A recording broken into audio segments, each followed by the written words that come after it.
Eu já estou aqui com a nossa psicóloga, a doutora Esté, e hoje nós vamos falar sobre a violência contra a mulher e também, né, sobre os impactos na saúde mental das mulheres que sofrem aí violência doméstica. Tudo bem, doutora? Tudo bem, Kelly.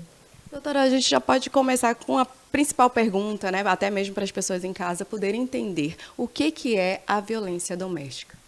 Bom, Kelly, a violência doméstica é toda e qualquer agressão, desrespeito que acontece com as mulheres dentro do ambiente doméstico, na casa, né? E ela pode ser de vários tipos. A gente tem aí a violência física, que é o contato físico, é o enfrentamento físico, né, onde essa mulher é agredida fisicamente. A violência psicológica, que ela é feita através de manipulação, ameaças, constrangimentos, onde essa mulher é submetida a xingamentos, né? E, de fato, uma tortura psicológica muito grande. Tem a violência sexual, e esse tipo de violência é importante frisarmos que ela acontece em qualquer tipo de relação, seja ela namoro, ficante, casamento, né?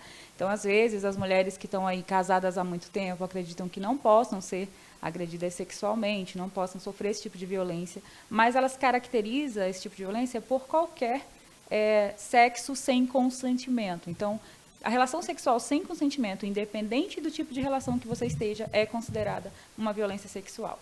E também temos a violência moral, né, que é aquela onde a mulher é exposta intimamente pelo seu companheiro, né, quando ele profere injúria, calúnia sobre ela popularmente, né, então esse tipo de violência também acontece muito. E também a violência patrimonial, que é onde os seus bens estão em risco. Quando você é impedida, por exemplo, de ter acesso aos seus documentos, de ter acesso ao emprego, de ter acesso ao seu dinheiro. Então, esse tipo de violência também acontece muito. Doutora, essas agressões, eles podem ser um grande fator de risco para se desenvolver aí transtornos psicológicos? Sim, essas agressões, elas não, como a gente viu, elas não são só físicas, elas têm um dano emocional gigantesco para essas mulheres, né? E aí, quando a gente fala de dano emocional, a gente está falando de sintomas. Muitas dessas mulheres, elas não têm onde buscar ajuda, aliás, têm e não sabem como buscar ajuda, e por isso a importância desse nosso tema hoje, né? Para descobrir como é que eu busco ajuda se eu estiver nessa situação. E essas mulheres, elas acabam sofrendo uma porção de sintomas emocionais, como a insônia, a fadiga, um cansaço extremo. Imagina teu corpo viver em estado de alerta constante, né? É muito medo o tempo todo. Então, o nosso cérebro ele não foi feito para estar em estado de alerta constante. E quando ela vive em violência, ela vive em estado de alerta. Então, imagina esses sintomas todos os dias por um longo período. Claro que isso vai virar transtorno mental. E aí a gente está falando de TAG, que é o transtorno de ansiedade generalizada, transtornos do estresse pós-traumático, de depressão e de outros inúmeros transtornos que essa mulher pode ter. Doutora, a gente vai para a participação agora do público, né, nossos telespectadores que acompanham o Doutor Me Consulta. A gente tem a participação da Amanda e ela conta um relato aí de um relacionamento tóxico, podemos dizer assim, que ela passou na vida. E ela diz o seguinte: há um ano consegui sair de uma relação que envolvia constantes violências. Como a terapia pode ajudar a não ter outras relações parecidas? Muito boa essa pergunta dela. É muito importante, né? É muito importante a participação dos telespectadores, porque o nosso estado, o estado de Roraima hoje, segue no ranking da violência contra a mulher, né? Então, nós seguimos ali em segundo lugar no Brasil, que é um dado alarmante. E a gente sabe que a violência contra a mulher, apesar de ter alguns fatores que nós vamos falar já já, ela não escolhe classe social, ela não escolhe idade, né? Então é importante frisar, Amanda, que o que você passou é muito comum, né? Inclusive aqui no nosso estado, muitas mulheres vivem nessas situações.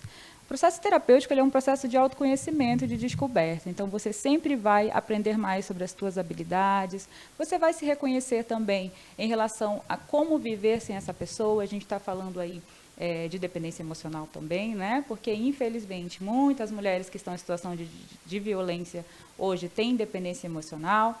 E aí, com a terapia, você aprende a desmembrar toda a tua vida dessa pessoa que te violenta, que acaba quebrando o ciclo dessa violência. Doutora, existe um perfil de mulher que a torna mais vulnerável a esse tipo de relacionamento, né, onde ela acaba aí sofrendo violência doméstica?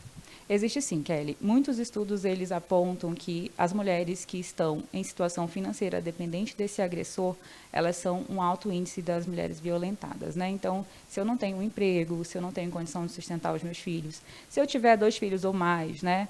esse meu medo de ficar só e de ficar sem esse sustento, de dar essa segurança para os meus filhos, fazem com que eu permaneça nessa relação abusiva. E aí, além das mulheres que não têm essa renda financeira, tem também as mulheres que não têm acesso à educação, à formação, e aí elas acabam se submetendo cada vez mais, porque elas não entendem como sair dessa situação de forma assertiva, e a terapia está aí para te ajudar nisso, porque quando eu entendo que tenho habilidades e que não vivo dependente dessa pessoa totalmente, que eu tenho as minhas vontades de crescimento, que eu posso estudar e correr atrás de tudo que eu possa ter e dar de melhor para os meus filhos, no processo terapêutico é exatamente isso que acontece, esse autoconhecimento, essa libertação, né?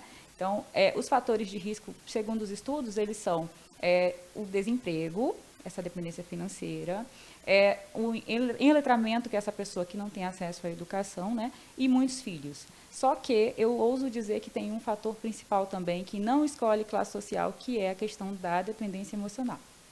Então, doutora, podemos dizer que esses são os principais obstáculos, né, que fazem com que a pessoa realmente não busque uma ajuda, até mesmo psicológica, para poder se desvencilhar dessa situação?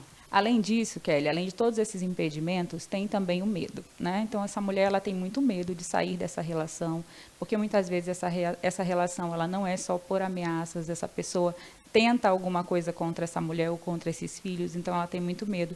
Se ela não tiver uma rede de apoio, que é a família e os amigos, que de fato sustente essa vontade dela de sair dessa relação, ela não sai. Então, ela precisa de ajuda, né?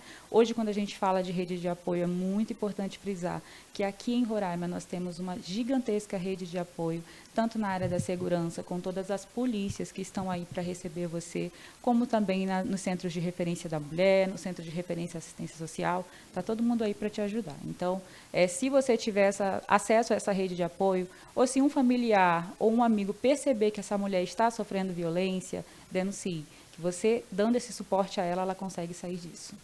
Muito boa essa observação, doutora, porque acredito que pessoas, né, que acompanham de perto alguns relacionamentos e você vê que não é um relacionamento saudável, qual que é a forma de que essa pessoa ela pode estar ali, né, ajudando de alguma forma?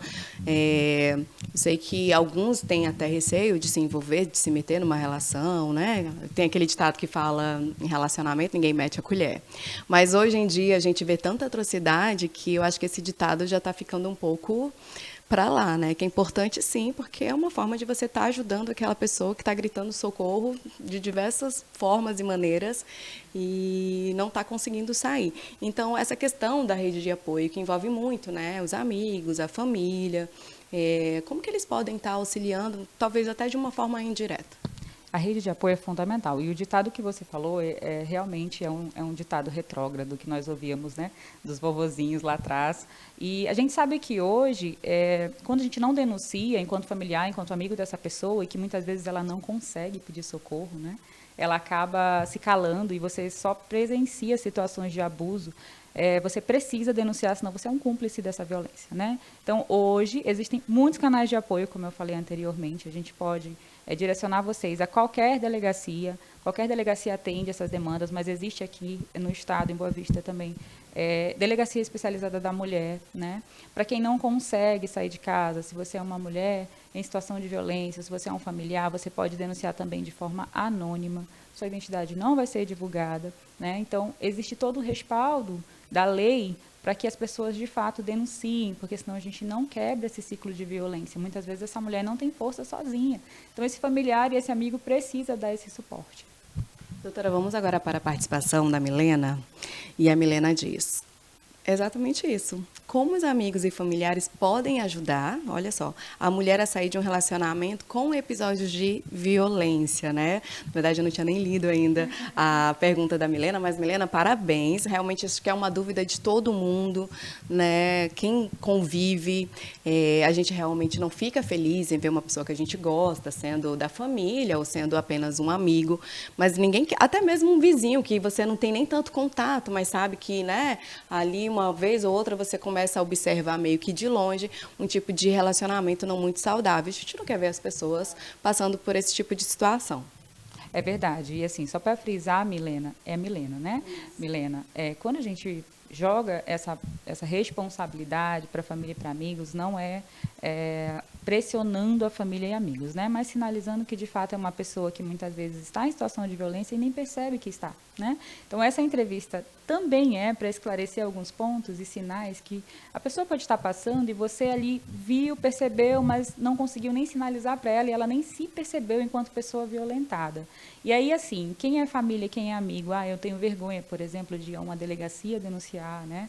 Então, existe também um canal muito importante no todo o território nacional, que é o 180, né, que é a Central de Atendimento à Mulher. Você pode fazer a denúncia como um terceiro, né, não precisa ser exatamente a pessoa que está sendo violentada, mas você pode fazer a denúncia como um terceiro para que essa pessoa seja atendida o quanto antes e acolhida na sua dor. Doutora, então, qual que é a relação, né, da violência doméstica, da saúde mental com a terapia? Total, né? Se a gente está em violência doméstica, se a gente está se submetendo a relações abusivas, logo a gente não tem saúde emocional. E a terapia é isso, é descoberta, é reconhecimento das tuas habilidades e vai te ajudar a reconstruir tua vida e ressignificar esse ciclo de violência. Doutora, olha, mais uma vez, muito obrigada. Muito bom esse bate-papo, inclusive muito importante também. Acredito que tenham pessoas em casa se identificando com este assunto, mas fica aí, né, um recado da doutora. Busquem ajuda, não tenham receio, que vocês vão ser muito bem amparados. Muito obrigada. E, mais uma vez, só para lembrar, 180. Se você não tiver acesso aos locais físicos, é só ligar que você vai ser atendido e acolhido. Obrigada, doutora.